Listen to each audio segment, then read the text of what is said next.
Olá pessoal e bem-vindos a mais um vídeo de introdução ao Machine Learning.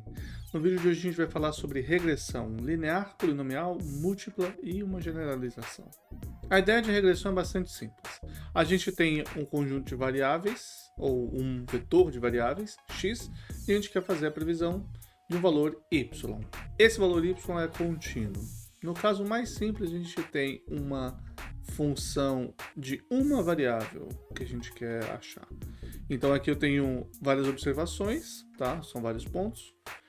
Eu tenho um x que eu quero usar para achar o valor de y. Então eu quero achar qual que é o meu modelo para esse fenômeno aqui, que vai melhor descrever esses pontos. Então, lembre da aula passada, a gente tem erros que são irredutíveis. Então aqui mesmo a gente falando que existe uma reta por baixo, mesmo que a gente encontre a reta perfeitamente, a gente vai ter erros que foram obtidos por alguma distribuição. Na regressão linear, que é o caso mais básico, a gente quer achar um modelo linear. Então o modelo ele é desta forma, beta 0 mais beta 1, x. Então nosso objetivo é achar essa reta para cada xi fique próximo do yi. Dessa maneira o erro vai ser dado por a diferença entre o valor de y e o modelo. Então y menos h de x, tá? Nosso modelo. E a maneira da gente minimizar isso daqui, da gente encontrar o melhor modelo, é a maneira de quadrados mínimos, onde a gente vai minimizar a soma do quadrado dos resíduos, o SQR. Então aqui a gente tem exatamente esse resíduo ao quadrado e a gente soma todos eles. Note que a gente divide por 2, por quê? Porque matemático gosta de dividir as coisas por 2, quando vai derivar e cortar um 2 do quadrado com um 2 dali, não faz diferença nenhuma. Se fosse 1 sobre n, seria a mesma teoria, a mesma coisa e o mesmo resultado. A diferença é que o valor de função seria diferente, então a maneira que você faria o acompanhamento seria diferente. Na prática, pouca coisa muda. Matricialmente, isso vai ser importante depois, esse problema aqui é equivalente a você olhar para este problema aqui. Você tem o vetor y, que é o vetor que tem todas essas coordenadas y, e você tem a matriz x. Essa matriz x aqui é tal que esse produto x vezes beta dá exatamente esse beta 0 mais beta 1 xi.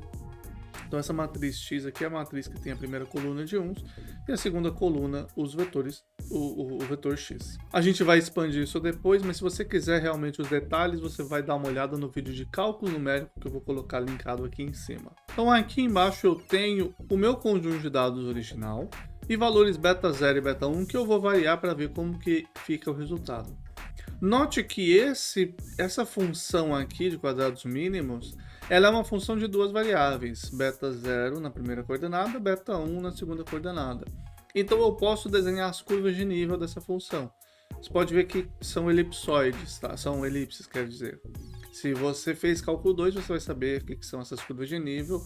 Você consegue desenhar isso aqui é um paraboloide elíptico.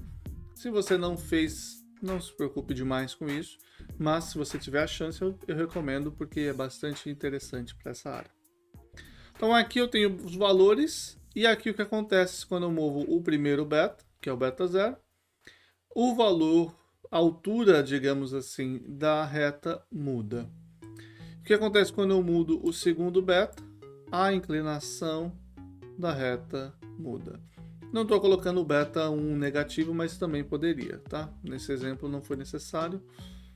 Então, tentando ajustar mais ou menos aqui no olho, alguma coisa assim, possivelmente, um pouco mais para baixo.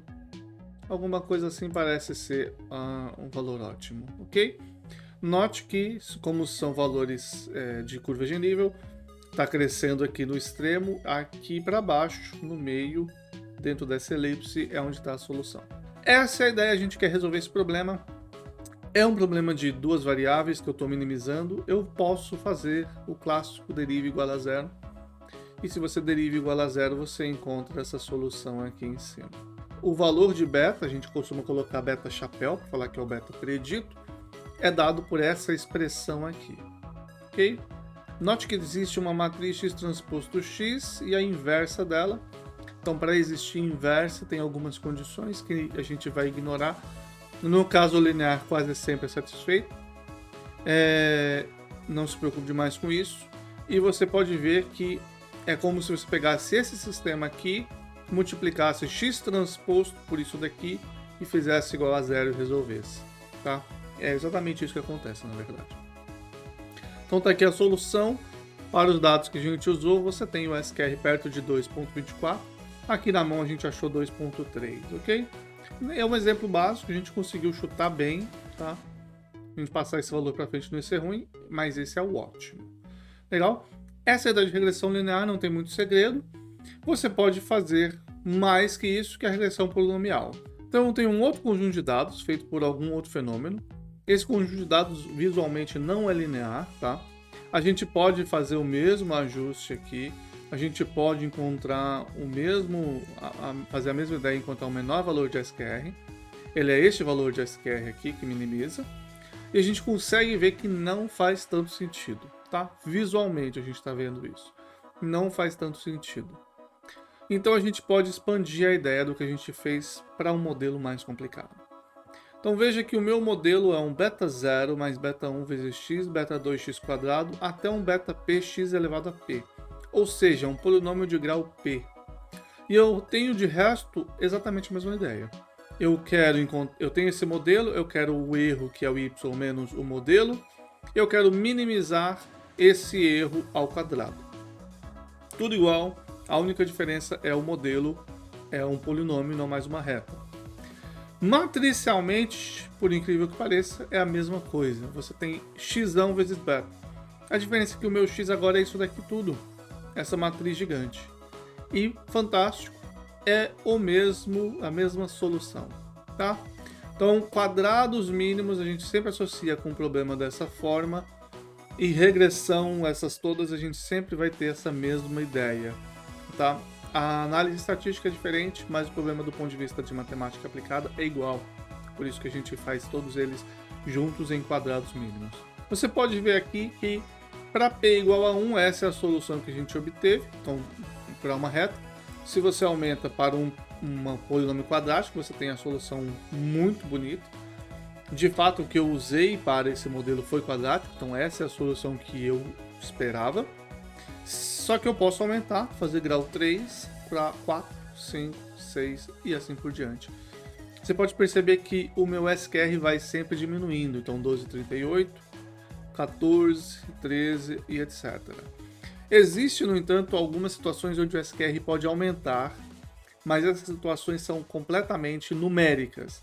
Teoricamente, o SQR sempre diminui. Então a gente pode ver esse exemplo aqui, ele aumentou. Ele era 11 e ele piorou. Isso é um erro numérico, tá? Quanto maior o grau do polinômio, mais difícil fica de resolver esse sistema sem erros numéricos. Então existem maneiras de você deixar isso estável, a gente não vai ver essas maneiras agora. Agora eu vou fazer a mesma coisa, vou voltar para o grau 1, com um novo conjunto, só para vocês verem mais um exemplo. Esse conjunto aqui é mais complicado, eu gerei ele sem polinômios nenhum. O modelo interno não é um polinômio, não faz diferença isso para a gente, ok? Toda a ideia básica continua valendo. Esse é o resultado para uma reta. E aqui eu posso aumentar o grau e ver um polinômio que se ajuste bem, tá? Então aqui para um polinômio de grau 3 parece fazer bastante sentido. Eu posso achar que graus maiores são mais interessantes. E como eu falei, você deve, teoricamente, sempre melhorar conforme você aumenta o grau. Erros numéricos podem atrapalhar. Agora a gente passa para a regressão múltipla, que é a mesma coisa, tá? A ideia é a mesma. A diferença é que deixa de ser óbvio, deixa de ser visual, porque você não está mais em duas dimensões, x e y. Você passa para p dimensões, umas dimensões maiores. Então eu tenho aqui um exemplo de previsão de salário. Eu tenho um conjunto de 100 indivíduos com vários valores de salário diferentes e eu tenho 3 características desses indivíduos que eu coletei. A idade de cada um deles, a experiência de cada um deles, numa métrica que não foi definida, mas que vai de 0 a 5, e um nível de QI, ou seja, de uma indicação pessoal que ele tenha lá dentro, ok? São, obviamente, exemplos de brincadeira, não faz sentido na prática, mas é interessante só para a gente ver alguma coisa funcionando. tá? Então, você vê que tem uma variância muito grande na idade aqui. Com a experiência, é mais óbvio que quanto maior ela cresce. Com o QI, no nível 0 não tanto, mas o nível 3 e 2 ajuda bastante, ok? Fantástico. O que eu vou fazer? Eu vou fazer um modelo linear, ainda estamos falando de modelo linear, para esse cara, e a ideia continua sendo aquela de eu tenho meu YI e eu aproximo por um beta 0, mais um beta para a idade, um beta para a experiência e um beta para o QI. Para cada um desses X, um X da idade, X da experiência e X do QI. É um modelo linear também como os outros, é o mesmo tipo de modelo. Se eu resolvo, o meu erro é a mesma ideia, eu só subtraio o Y, eu só subtraio do Y esse modelo, elevo ao quadrado, minimizo isso tudo. Matricialmente a mesma coisa, é tudo a mesma lógica. E eu posso ver aqui embaixo o resultado variando esses betas. Aqui a gente consegue ver visualmente o que está acontecendo com cada um desses parâmetros. Na primeira linha eu tenho a previsão de cada um deles, sobreposta com o conjunto de dados original. Então, em vermelho é meu valor predito para cada um dos 100 indivíduos, e em azul meu conjunto de dados original. Na segunda linha eu tenho o erro. Para cada ponto YI, eu faço a previsão do modelo gigante, subtraio um do outro e eu escrevo o valor aqui. Minha previsão inicial aqui é todo mundo no meio, que é 0. Então, minha previsão inicial é todo mundo igual a 0. Então, esses valores aqui são exatamente iguais ao do modelo. Se eu aumentar o valor de beta 0, você vê que o meu modelo aumenta. Ele sobe aqui. Okay? Coloquei valores pequenos, enfim. E aqui ele mexe correspondente, diminuindo ou aumentando, ficando mais próximo de 0. Obviamente, eu quero que os erros sejam mais próximos de 0. A dificuldade desse tipo de modelo está aqui. Beta da idade, quando eu mexo ele, você pode ver que no primeiro quadradinho aqui, ele cresce como uma reta, que faz todo sentido, porque os outros parâmetros são 0. Mas na experiência e no QI, ele não cresce, obviamente, porque os dados no mesmo X da experiência, eles movem de alturas diferentes. Se eu mexo a experiência daí, você vê que a experiência ela vai crescer linearmente, mas a idade ela já faz algumas loucuras aí, já não é mais óbvio. E a mesma coisa para o QI. Se eu mexo o QI, ele mexe de uma maneira não óbvia para a idade e experiência, apesar do QI ser linear. Então, para tentar fazer a previsão certinha desses caras, visual ou não, seria mais complicado. Ok? Na prática, o que a gente vai fazer com o modelo linear, aqui, resolvendo como um quadrados mínimos, deixa tudo igual, todos eles são iguais da mesma maneira. E essa daqui é a solução. Você pode ver que a solução não é óbvia para a gente conseguir chegar nela. O erro está aqui entre menos 2000 e 2000 para cada um dos valores. A gente não conseguiu chegar muito perto. E que a gente não foi tão longe assim também. Okay? Finalmente a gente tem a generalização disso tudo, que é o que você vai fazer na prática, tá? Não confundir com modelos lineares generalizados, que é uma coisa que existe e tem nome próprio, tá? O GLM.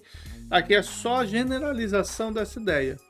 O modelo que a gente vai ter vai ser essa coisa aqui, um somatório de um beta multiplicando a função φ. Isso daqui generaliza tudo porque o beta aparece linearmente. E esse é o segredo. Esse é o segredo. O beta aparecendo linearmente, tudo isso é igual. Tudo isso é quadrados mínimos, tudo isso é regressão linear ou afins, tá? Estatisticamente vai ser diferente, porque você vai ter intervalos de confiança que vão depender de variáveis, enfim. Mas do ponto de vista de resolver, pra gente vai ser tudo igual. É linear em beta. O nosso modelo, ele é a mesma coisa, ele é um quadrados mínimos linear, a gente resolve da mesma maneira. Tem duas ideias para você pensar nisso. A primeira ideia é que você tem um x pertencente a algum espaço Rm, e você cria funções, P funções Fj, e aplica nesse X. Então, por exemplo, você tem a idade, você tem QI, você tem experiência. Aí você cria 10 funções e aplica em cima disso.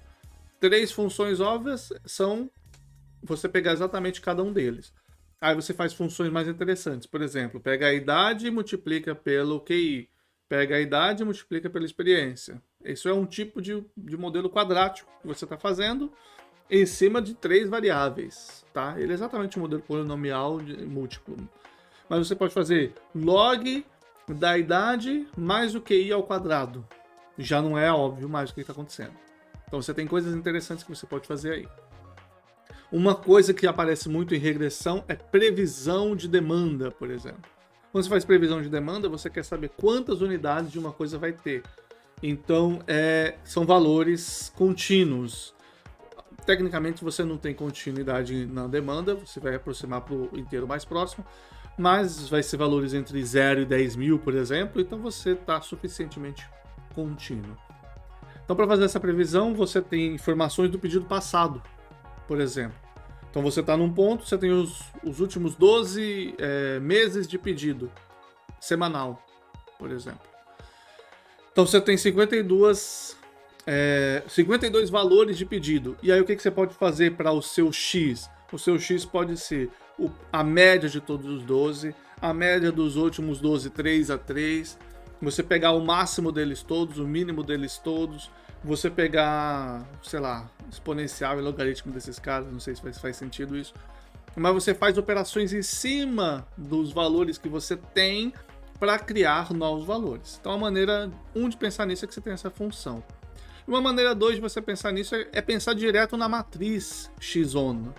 Essa matriz x-zona aqui tem que ser n por p. Se você tem uma matriz n por p, você pensa direto que está minimizando, fazendo quadrados mínimos. Como que eu penso direto nisso? Você pensa já nessa transformação e joga no seu Excel, digamos assim, e aí quando você joga lá, você finge que os seus dados originais são aqueles, ok? Do ponto de vista teórico, na hora de resolver, é a mesma coisa. Você tem um passo a mais ou a menos aí, que você vai ter que fazer no seu script, mas o resultado vai ser o mesmo e a interpretação vai ser a mesma, tá? Interpretação matemática. Então você vai lá e pega os seus valores e sai criando colunas. Exponencial do x1, exponencial do x2, exponencial do produto, sai criando colunas, colunas, colunas, colunas, e aí você vai lá e resolve. Então aqui eu tenho um exemplo muito mais complicado, muito mais louco. Eu criei com um monte de funções aqui. Tipo, aqui tem exponencial de x a menos 1, tem função inversa, frações eu quero dizer, com x. Então tem um monte de coisa acontecendo aqui, você pode criar o que você quiser que você ache que faz sentido. Lembre-se que se você sair criando mais coisas, você vai conseguir mais e mais o SQR menor, tá? Então eu vou finalizar essa aula com justamente essa dúvida que a gente vai resolver ainda nesse módulo, primeiro módulo. Se eu posso sempre aumentar o meu grau e resolver melhor, entre aspas, o meu problema, como que eu escolho qual grau? Certo? Eu posso sair aumentando meu grau infinitamente, teoricamente pelo menos, ele vai sempre melhorar o meu SQR. Então como que eu escolho qual o grau do polinômio certo? Então a gente vai ver isso em breve, eu deixo você para pensar nisso pelo menos um pouco para a próxima aula, ok? Então é isso, pessoal, a aula de hoje acaba aqui, espero que você tenha gostado. Por favor, se inscreve no canal, deixa um like, deixa um comentário aí falando se você tem alguma dúvida, o que você quer ver para o futuro, e a gente se vê na próxima aula. Um abraço.